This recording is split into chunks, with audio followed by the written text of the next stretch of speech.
There was a time not ancient history, not mythology, when the average family knew exactly which plant to reach for, when a fever wouldn't break, when a wound refused to close, when a chest infection settled in for the winter.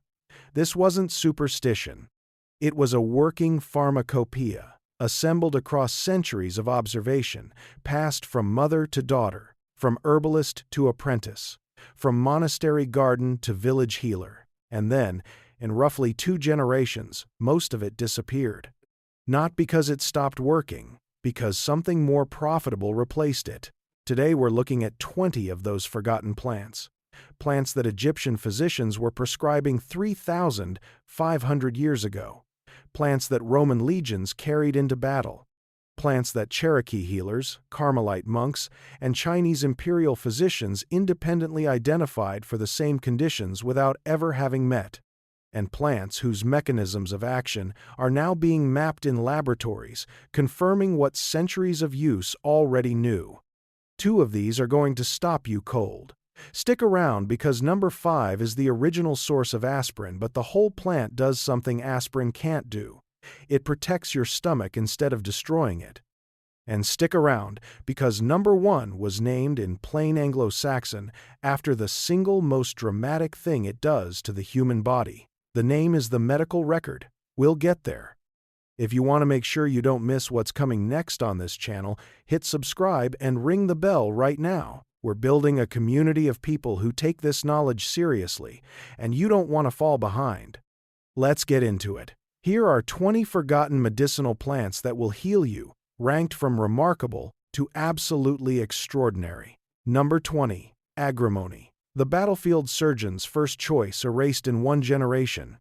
Every military surgeon in medieval Europe packed agrimony before anything else. This wasn't sentiment, it was protocol. Anglo-Saxon medical texts as far back as the 10th century prescribed it specifically for open wounds, snake bites, and what early healers called evil humors in the blood. It was standard issue in battlefield medicine kits across England, France, and the Holy Roman Empire for centuries. Modern phytochemistry has identified why it worked. Agrimony is dense in tannins, specifically agrimonian, a potent L-tannin that create an astringent barrier over damaged tissue, rapidly reducing bleeding and sealing the wound surface against infection. Agrimonian has demonstrated antimicrobial activity against Staphylococcus aureus in laboratory studies. Its anti-inflammatory action operates through suppression of pro-inflammatory cytokines, including TNF-alpha.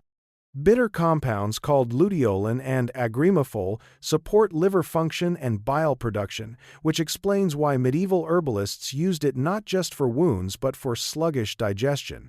Use it as a tea or tincture from dried aerial parts. For wounds, a compress made from strong agrimony tea applied directly to slow-healing skin is the traditional application. Agrimony got forgotten because wound care became the exclusive territory of surgical antiseptics and pharmaceutical antibiotics. The moment Lister's protocol became standard, the entire category of herbal wound plants was reclassified as pre-scientific. Effective or not, they were swept out in the same motion. Number 19. Wood betony, the monastery headache cure now invisible. Walk through any reconstructed medieval physic garden in England and you'll find wood betony in a dedicated bed. Monastic infirmaries, the primary healthcare institutions of medieval Europe, treated it as one of their most essential nervines. An Old English saying captured its reputation bluntly: sell your coat and buy betony. Nicholas Culpeper listed it for headaches, anxiety, poor digestion, and what he called infirmity of the mind. The modern science maps directly onto those historical uses. Wood betony contains stachydraine, a betaine alkaloid that promotes circulation to the cranial region, and rosmarinic acid, a potent antioxidant that inhibits inflammatory enzymes including COX-2, the same pathway targeted by pharmaceutical NSAIDs. Its tannin content tones the mucous membranes of the gastrointestinal tract. Research on its nervine properties suggests modulation of the central nervous system through flavonoid activity, accounting for centuries of use in anxiety and tension headache. Prepare as an infusion 1 teaspoon of dried herb per cup, steeped 15 minutes.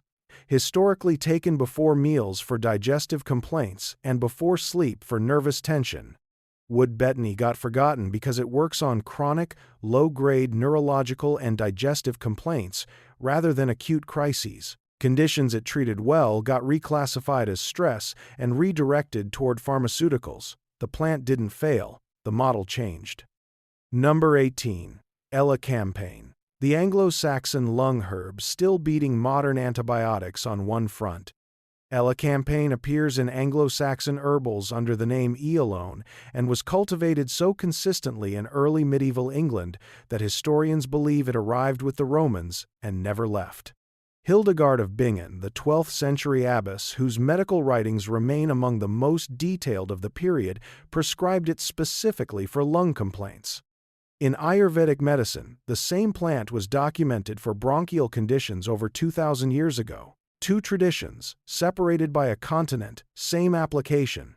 The active compounds are allentolactone and isoallentolactone sesquiterpene lactones that have demonstrated antimicrobial activity against Mycobacterium tuberculosis in laboratory conditions, including strains resistant to standard antibiotics. The mechanism involves disruption of bacterial cell membrane integrity. The root is also concentrated in inulin, a prebiotic fiber that feeds beneficial gut bacteria, creating an immune-supportive secondary effect medieval physicians couldn't have named but clearly observed. Prepare the root as a decoction simmered for 20 minutes, not steeped. Used for chronic bronchitis, productive coughs, and respiratory infections that linger. Elecampane got forgotten because the pharmaceutical industry needed patentable molecules, not whole roots. You cannot patent allentolactone. You cannot patent inulin. The plant works, but no one can own it. Number 17. Motherwort. 2,000 years of Chinese cardiac medicine just now reaching Western cardiology. The Chinese name for motherwort yimu cow, meaning beneficial mother herb, points to its primary traditional use, cardiac and gynecological support. Chinese imperial physicians were prescribing it for irregular heartbeat at least 2,000 years ago. It appears in the Shenong Bencao Jing, the foundational text of traditional Chinese medicine compiled around 200 AD. European folk medicine independently arrived at the same plant for similar uses. Culpeper recommended it for trembling of the heart. Modern cardiology has confirmed the mechanism. Motherwort contains leonurine, an alkaloid that acts as a mild calcium channel blocker, relaxing smooth muscle and blood vessel walls, reducing peripheral vascular resistance, and slowing an elevated heart rate. Multiple clinical studies have confirmed its efficacy in reducing heart rate and improving rhythm regularity in patients with mild arrhythmia. Anti-anxiety action comes through iridoid glycosides that appear to modulate GABA receptor activity. Take as a tincture or tea, bitter but effective. Traditionally paired with hawthorn berry for compounded cardiac support. Use warning, not for use during pregnancy due to uterine-stimulating properties.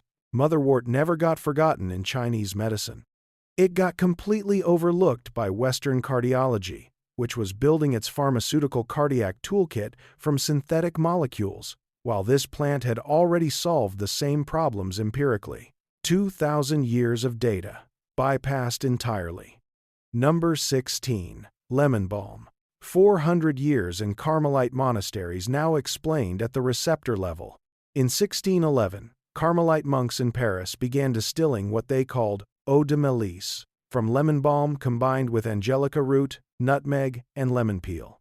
They sold it across Europe for anxiety, nervous headache, and disturbed sleep continuously for over 300 years. Before the Carmelites, the Arab physician Avicenna recommended it in the 11th century for making the heart merry. He had inherited the tradition from Dioscorides, who mentioned it in the 1st century AD. The modern mechanism is now mapped with precision. Lemon balm contains rosmarinic acid and hydroxycinnamic acid derivatives that inhibit the enzyme that breaks down GABA in the brain. When that enzyme is blocked, GABA levels rise, producing the calming effect the monks observed. Research has also confirmed that lemon balm's volatile oils act directly on GABA-A receptors. Clinical trials have demonstrated significant reductions in anxiety scores and improvements in sleep latency in human subjects. Use as fresh or dried tea, tincture, or diffused essential oil, most effective taken 30 minutes before sleep. Lemon balm got forgotten because pharmaceutical anxiolytics and sleep aids became the standardized prescribable reimbursable response to the same complaints, not because it stopped working, because something patentable replaced it. Number 15. Vervain, sacred to Rome, prescribed by Hippocrates, forgotten in 1 century. Hippocrates prescribed vervain for fever and plague in the 5th century BC. Pliny the Elder described it as one of the most powerful medicinal plants available to Roman physicians.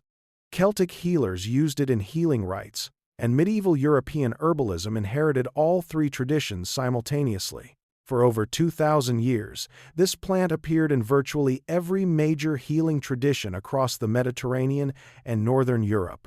Its active iridoid glycosides, verbenilin and histaticide, have demonstrated sedative, anti-inflammatory, and analgesic properties in research. Aucubin has shown hepatoprotective effects, protecting liver cells from oxidative damage.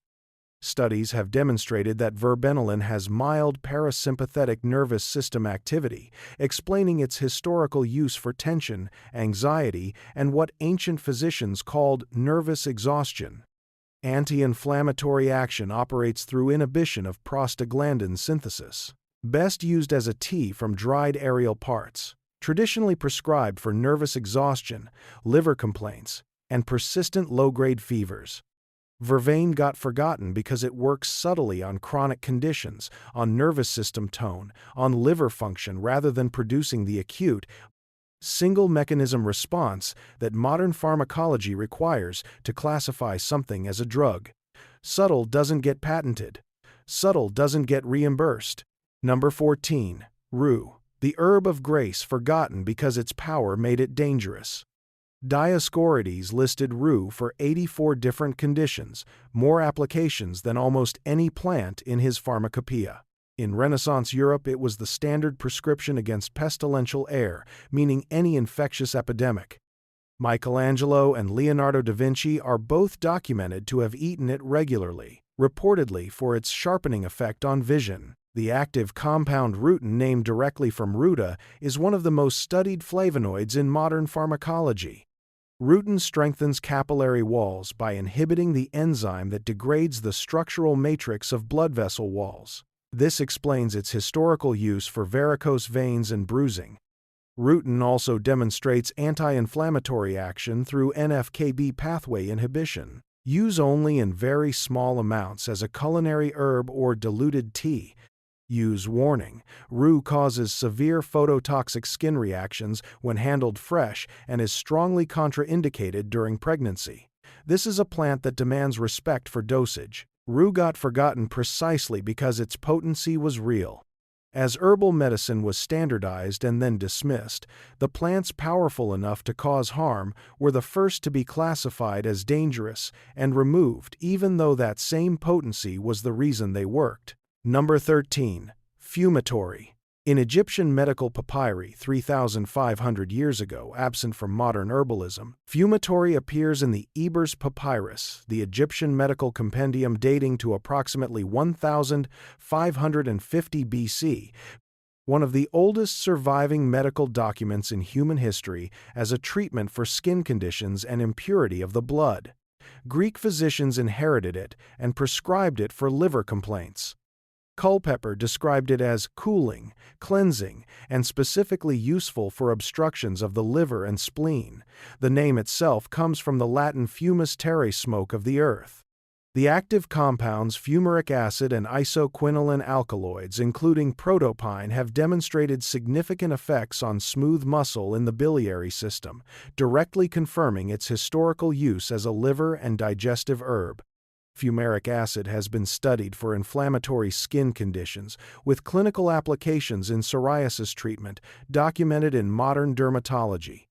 The mechanism involves modulation of immune cell activity in the skin, the same blood purification effect ancient physicians were observing without the vocabulary to explain it. Prepare as a mild infusion from aerial parts. Traditionally used in spring cleansing protocols for liver support and chronic skin conditions. Fumitory got forgotten because its effects are systemic and gradual. Modern medicine has no reimbursement model for gradual systemic support. You treat symptoms, not terrain. Number 12. Cleavers. Every traditional European herbalist's first tool for swollen lymph nodes. Cleavers, the sticky, scrambling plant that attaches itself to clothing and fur, was the European herbalist's primary lymphatic herb for centuries. Dioscorides described it. Culpeper called it useful for swellings and imposthumes, lymphatic congestion, and abscesses. It was eaten as a spring green across northern Europe, raw in salads or cooked like spinach, as a seasonal cleansing food after winter. The active compound asperulicide has demonstrated lymphagogue activity in research, meaning it actively promotes lymphatic flow. The mechanism involves stimulation of lymphatic vessel, smooth muscle, and support of lymph node filtering function. Cleavers also contains organic acids that increase urinary flow, supporting the excretory arm of the lymphatic system simultaneously. Research confirms inhibition of the histamine pathway, consistent with its traditional use in allergic skin reactions and chronic congestion. Best used fresh, juiced, or blended with water and strained. The volatile active compounds degrade with drying. A handful of fresh cleavers is the traditional spring tonic. Get the real thing. If you've made it this far, you already understand what this channel is about. This isn't random health content. This is pattern recognition across thousands of years of human observation, and the pattern keeps pointing in the same direction. If that's the kind of content you want more of, hit like, subscribe to Healing Harvest, and ring the bell so you don't miss what's coming next. We're building something real here, and the community growing around this channel is exactly the reason we keep going deeper. Cleavers got forgotten because the lymphatic system was deprioritized in 20th century medicine.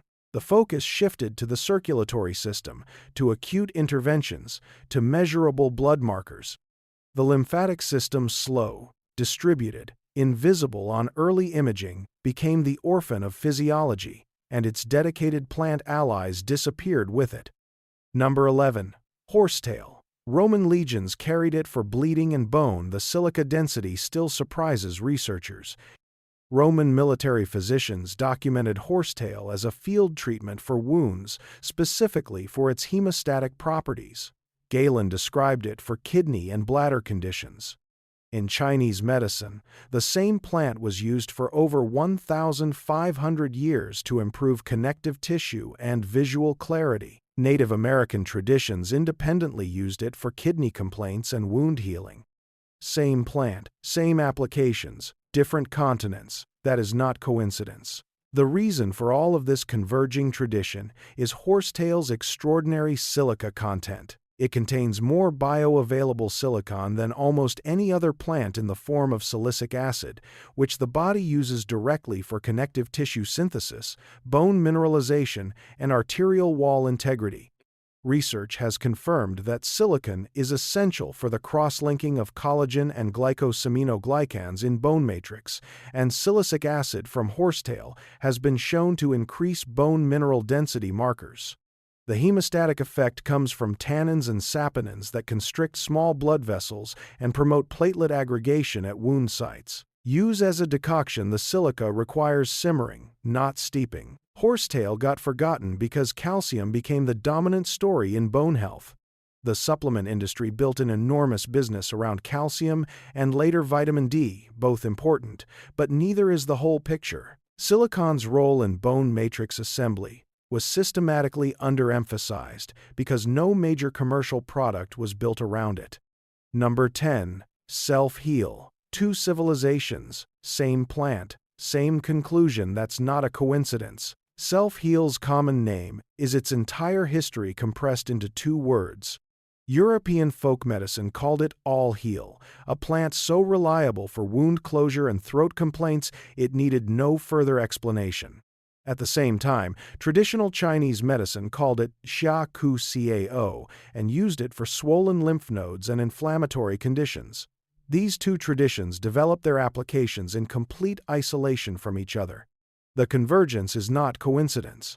It is empirical evidence across two independent datasets. Modern phytochemistry has identified rosmarinic acid, luteolin, and ursolic acid as the primary actives. Rosmarinic acid inhibits both COX-2 and lipoxygenase, the two primary inflammatory enzyme pathways targeted by most modern anti-inflammatory drugs. Ursolic acid has demonstrated anti-tumor activity in laboratory studies, specifically inhibiting NF-κB signaling. Luteolin has confirmed antiviral activity against multiple respiratory viruses. The combination of antimicrobial, antiviral, and anti-inflammatory action in one plant explains why two separate healing traditions arrived at the same prescription independently. Use as a tea, tincture, or poultice. Fresh leaves applied directly to wounds, the simplest application, consistent across both traditions. Self-heal never got forgotten in Chinese medicine. It got forgotten in the West, reclassified as a lawn weed, something to remove rather than cultivate, in the same generation that decided healing came in tablets. Number 9. Figwort. Medieval England called it the scrofula plant. Now we know exactly why it worked.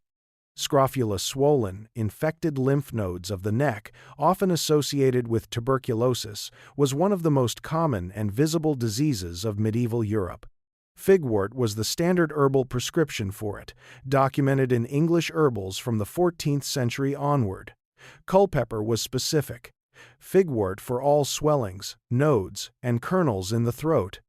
In Irish folk medicine, it was called dawnless and used for the same cluster of lymphatic and skin conditions. The active iridoid glycosides, aucubin and harpagoside, along with actioside, deliver the mechanism.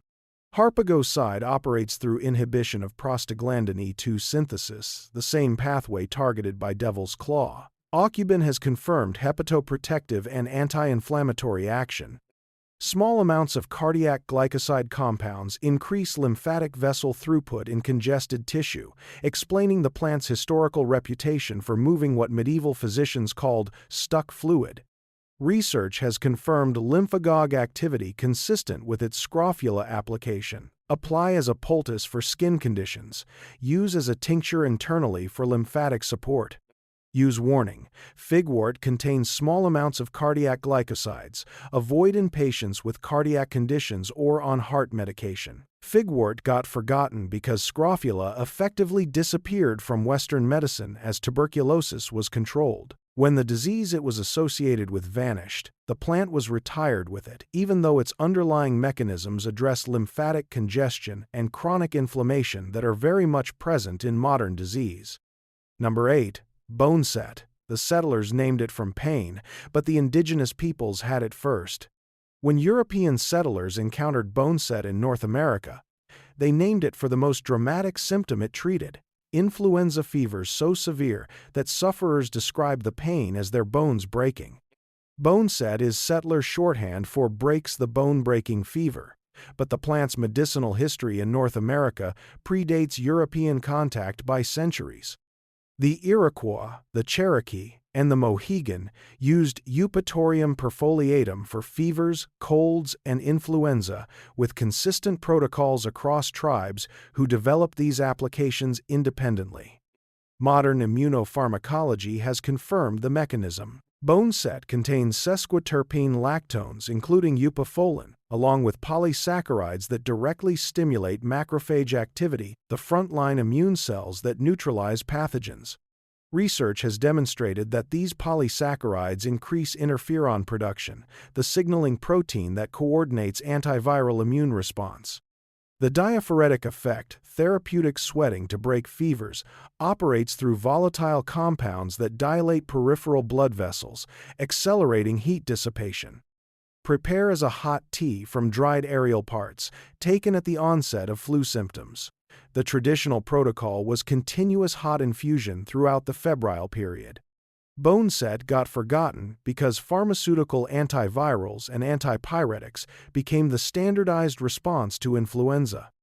The moment a patented, deuceable, single-mechanism intervention existed, a plant with no patent value became commercially irrelevant. It was not disproven. It was bypassed.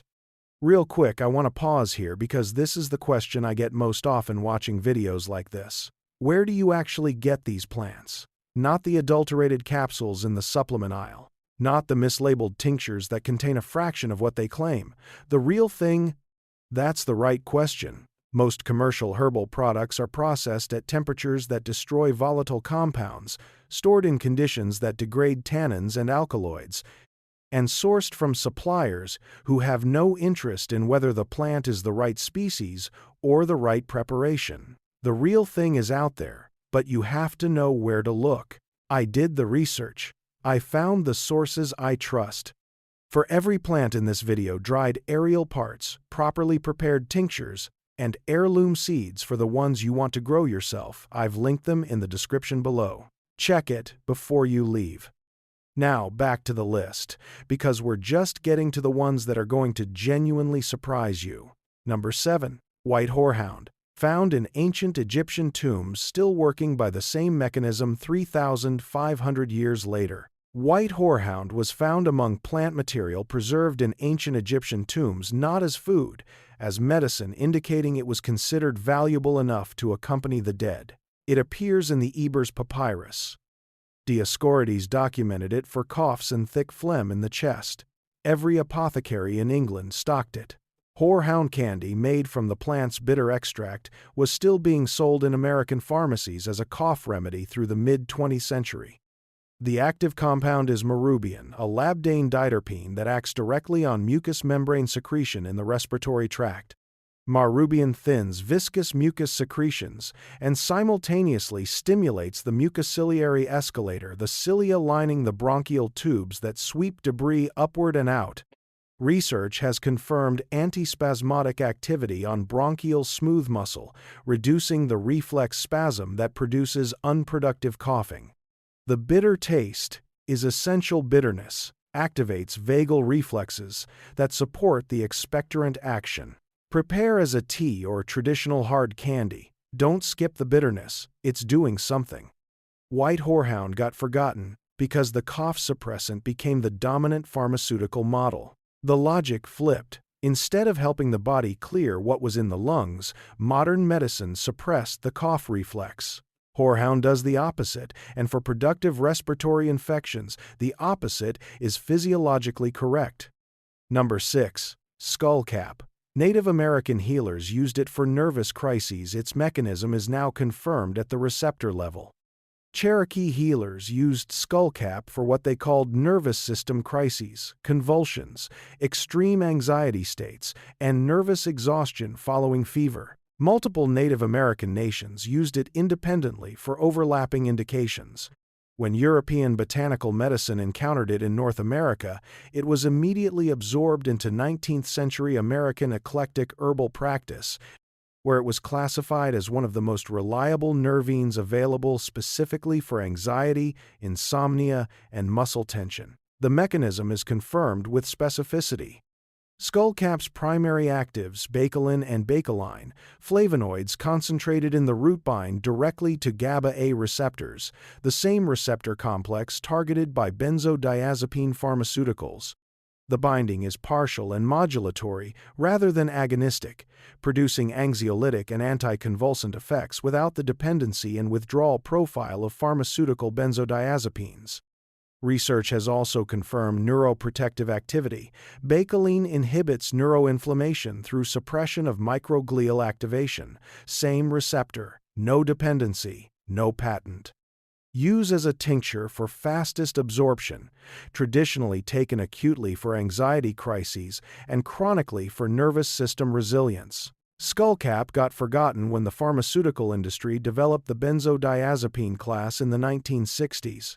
A plant with a related mechanism but no patent value and no possibility of physical dependency was commercially irrelevant. It was not disproven. It was bypassed. Number 5. Meadowsweet. The original aspirin, but the whole plant protects what aspirin destroys. In 1838, Italian chemist Raffaele Piria isolated salicylic acid from meadowsweet flowers. In 1897, Felix Hoffmann at Bayer synthesized acetyl salicylic acid, using it as the base compound. Aspirin is, at its origin, a meadowsweet derivative, but here is what the pharmaceutical process discarded. Meadowsweet contains the salicylate compounds alongside mucilaginous polysaccharides that actively protect the gastric mucosa. The whole plant delivers anti-inflammatory action and simultaneously soothes the stomach lining. Aspirin delivers the anti-inflammatory action and damages the stomach lining. Gastrointestinal bleeding is one of aspirin's most documented side effects. The plant's built-in protection was not a coincidence. It was removed on purpose to simplify the molecule. The active salicylate compounds inhibit COX-1 and COX-2 enzymes, blocking prostaglandin synthesis and reducing inflammation, fever, and pain. The mucilaginous arabinogalactan polysaccharides coat and protect the gastric mucosa simultaneously. Research has confirmed that meadowsweet extracts reduce gastric ulcer formation in animal models, even while delivering the same anti-inflammatory action as isolated salicylates. This is the synergy the pharmaceutical process deliberately discarded. Use as a tea from dried flowers and aerial parts. Mildly sweet, one of the most palatable herbs on this list. Meadowsweet got forgotten the moment its derivative became a blockbuster pharmaceutical. Once aspirin was patentable and profitable, the plant it came from had no commercial purpose. They kept the molecule and buried the source. Number 4. Solomon's seal. Medieval herbals prescribed it for joint repair. Its compounds are now confirmed to stimulate collagen synthesis. The 16th century herbalist John Gerard wrote that Solomon's seal glueth together and knitteth broken bones and wounded tissue. That language is pre-modern, but it describes exactly what its active compounds do. In traditional Chinese medicine, yuzhu, the same plant's rhizome, has been used for over 2,000 years to nourish what practitioners called yin, the fluid, connective, and structural substances of the body. Joints, tendons, dry connective tissue, recovery from injury. Two traditions, same prescription, same plant. The compounds responsible are steroidal saponins, polygonatum saponins, along with polysaccharides. Modern research has confirmed that these compounds stimulate fibroblast activity. Fibroblasts produce collagen and repair connective tissue. The mechanism involves upregulation of collagen type 1 and type 3 synthesis pathways. This is what Gerard was observing 500 years ago. Additional research has identified anti-inflammatory activity through cytokine modulation, consistent with the Chinese medicine application for recovery and restoration.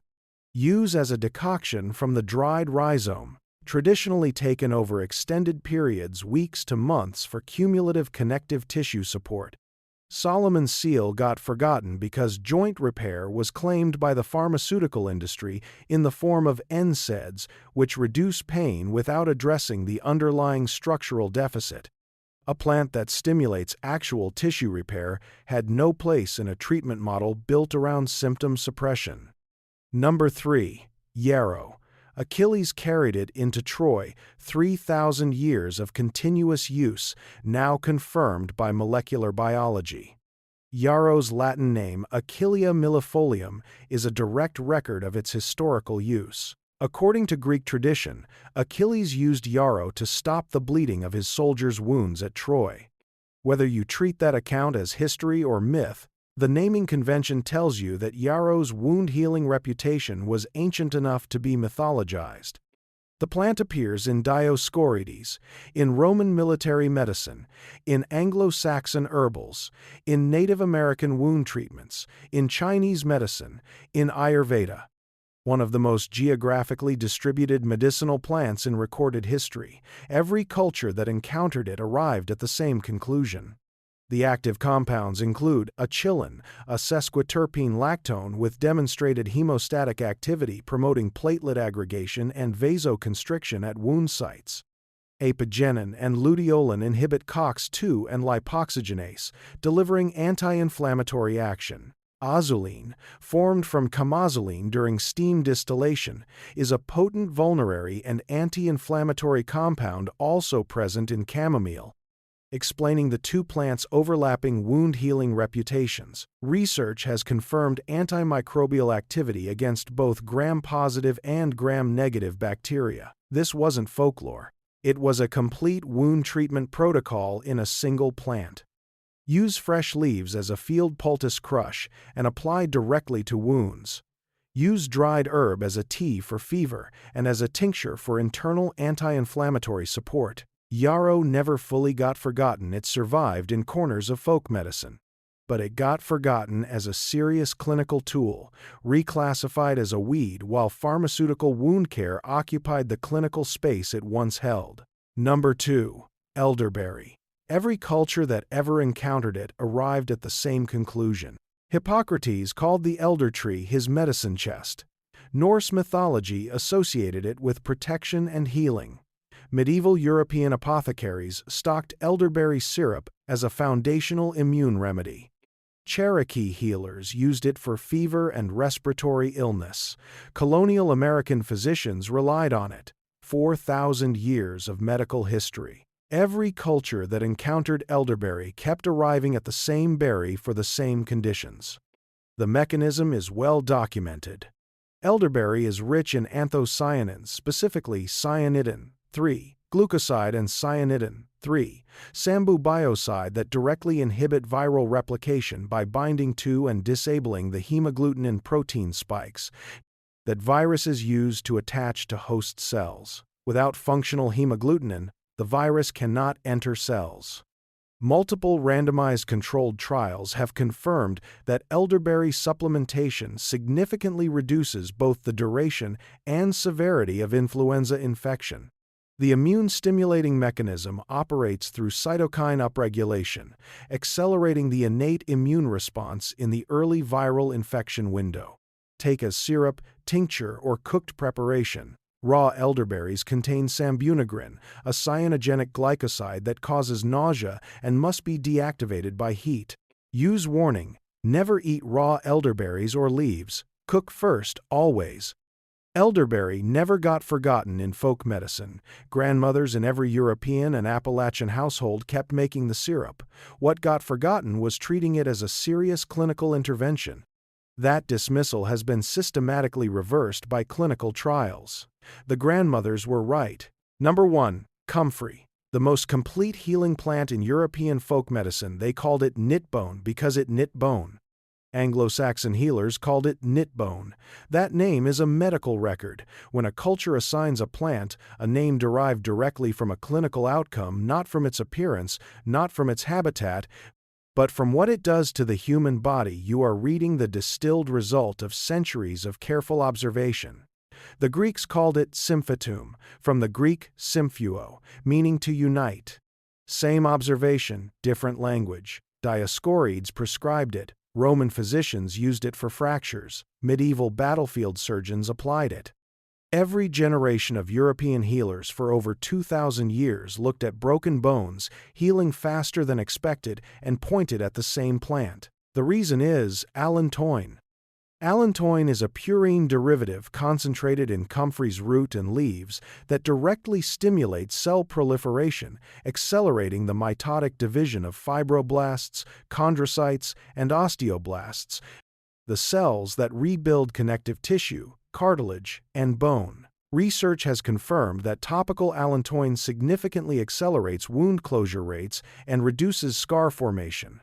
Clinical studies on comfrey root preparations have shown measurable reduction in healing time for muscle strains, ankle sprains, and fractures when applied topically. Rosmarinic acid contributes anti-inflammatory action, while the allantoin drives structural regeneration. This wasn't metaphor, it was cell-level tissue repair.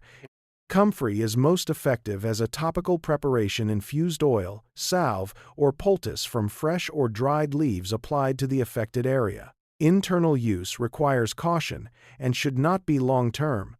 Use warning: Comfrey contains pyrrolizidine alkaloids that are hepatotoxic with prolonged internal use. Topical application to intact skin is considered safe. Avoid on open wounds and avoid internal use during pregnancy or over extended periods. Comfrey got forgotten systematically and deliberately. Its pyrrolizidine alkaloid content gave regulators a reason to restrict it, and a plant that genuinely accelerates tissue healing at a structural level competed directly with pharmaceutical pain management. Managing pain is a recurring prescription. Healing the underlying injury ends it. Those are not equivalent business models. The knowledge didn't disappear because the plant stopped working. It disappeared because the system that replaced it had different incentives. So there it is. 20 plants, 20 independent lines of evidence. Egyptian physicians, Roman legions, Anglo-Saxon battlefield surgeons, Cherokee healers, Carmelite monks, Chinese imperial physicians, Appalachian grandmothers, none of them sat in the same room, none of them read each other's work, and they kept arriving at the same plants, for the same conditions, with the same results. That is not coincidence. That is not superstition. That is the most rigorous observation in human history run across every culture on Earth over thousands of years, with no funding and no patent applications. Sometimes the natural version is actually better than the synthetic copy, sometimes dramatically better. Meadowsweet protected the stomach that aspirin perforates. Skullcap calmed the nervous system that benzodiazepines made dependent. Comfrey knit the bone that NSAIDs only stopped hurting. Modern science is not replacing that knowledge, it is finally catching up to it. Here's what I want to know, drop it in the comments. Which one surprised you most? Was it Meadowsweet and the aspirin story? Skullcap binding the same receptor as benzodiazepines without the dependency. Comfrey and the cell proliferation mechanism that earned it its name 2,000 years before anyone knew what a fibroblast was. Tell me. I read every comment. If you want the real versions of these plants, properly sourced dried herbs, quality tinctures, and heirloom seeds for the ones you want to grow yourself, everything is linked in the description below. I vetted these sources specifically. The plant only works if it's the real thing. If you haven't subscribed to Healing Harvest yet, hit that subscribe button and ring the bell. We're building something here, a community of people who refuse to accept that ancient observation is less valid than a patent application. Information doesn't heal anybody, action does. See you in the next one.